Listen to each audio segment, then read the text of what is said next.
Trump's humiliation of Tim Scott and Lindsey Graham is straight out of the authoritarian playbook. Authoritarian politicians are fragile and insecure creatures, always looking over their shoulders to see who is after them. To build themselves up and deter potential challengers, they take others down in public, letting them know exactly where they stand.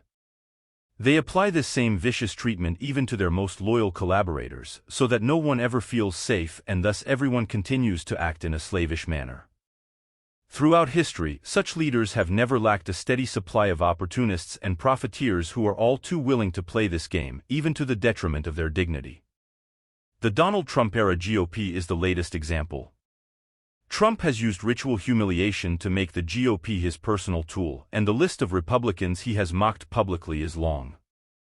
In classic autocratic tradition, the more submissive Republican elites are with Trump, supporting him through impeachments, indictments, and a coup attempt that sent them running for their lives, the more he openly scorns them, losing few opportunities to cut them down. When Sr. Tim Scott, Republican South Carolina, the former GOP presidential candidate, showed up at Trump's victory rally after a January campaign stop in New Hampshire, he might have thought he would earn points. Instead, Trump scorned him. "Did you ever think Haley actually supported you, Tim?" A smirking Trump said, referring to Nikki Haley's pledge to support Trump if he becomes the GOP nominee. "And you're the senator of her state. You must really hate her," is Scott's response. "I just love you," he told Trump. "That's why he's a great politician," Trump declared with a self-satisfied smile. Since then, Scott has been performing self-abasement spontaneously, likely to Trump's delight.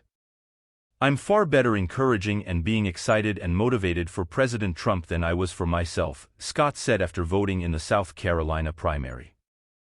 And at the post-primary rally, he assured the audience that he would keep his speech short because the longer I speak, the less you hear of him. Scott might seem to win the award for bowing and scraping. But his fellow senator from South Carolina, Lindsey Graham, is giving him some stiff competition.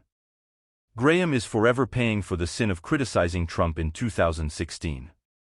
"If we nominate Trump, we will get destroyed, and we will deserve it," Graham tweeted in May 2016. He also called Trump a race-baiting, xenophobic religious bigot.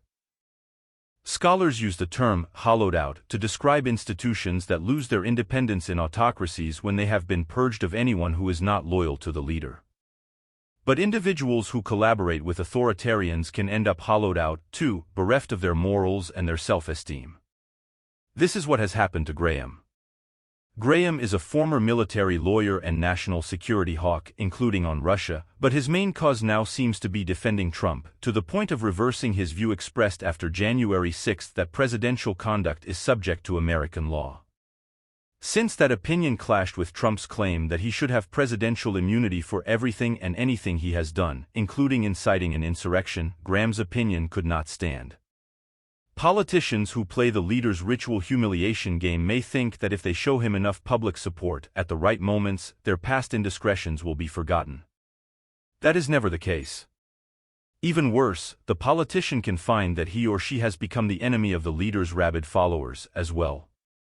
That's the situation of Graham, booed regularly at Trump rallies by MAGA members, including in his home state, as though all of his slavish behavior to Trump has meant nothing to them. At a July rally with Trump, Graham was jeered and called a traitor by the crowd, prompting Trump to give him a half-hearted compliment. "He's there when you need him," while also promising the crowd he would get Graham straightened up. And lest there be any doubts that Trump intended this display of debasement, he pulled the same move after Saturday's South Carolina primary. Though Graham called Trump the most qualified man to be president, audience members booed him. The former president, playing the enlightened despot, once again assured his minions that "I love him, he's a good man."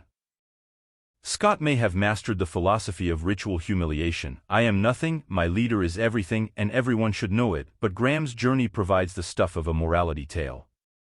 As reported by Michael Isikoff and Daniel Klaidman, Graham flipped on Trump when he was forced to testify to a grand jury about a request he made after the 2020 election on behalf of Trump to Georgia's Secretary of State to discard mail-in ballots from several Georgia counties. Graham had dutifully fought the subpoena for months, but after he told the truth, he hugged Fulton County District Attorney Fani Willis and thanked her for the opportunity to testify, saying, "That was so cathartic. I feel so much better." Graham knew a grand jury had recommended indicting him in Georgia's election interference case, but this was not just opportunism. His words suggest that his conscience was bothering him.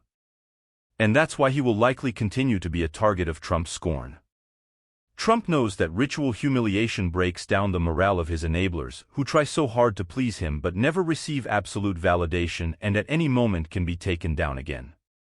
Perhaps one day, the GOP will understand that Trump needs its acclaim and loyalty as much as it needs his and will treat him as the weak and insecure individual he really is. Until then, it will be a willing accomplice in its own humiliation, owned by Trump for all the world to see.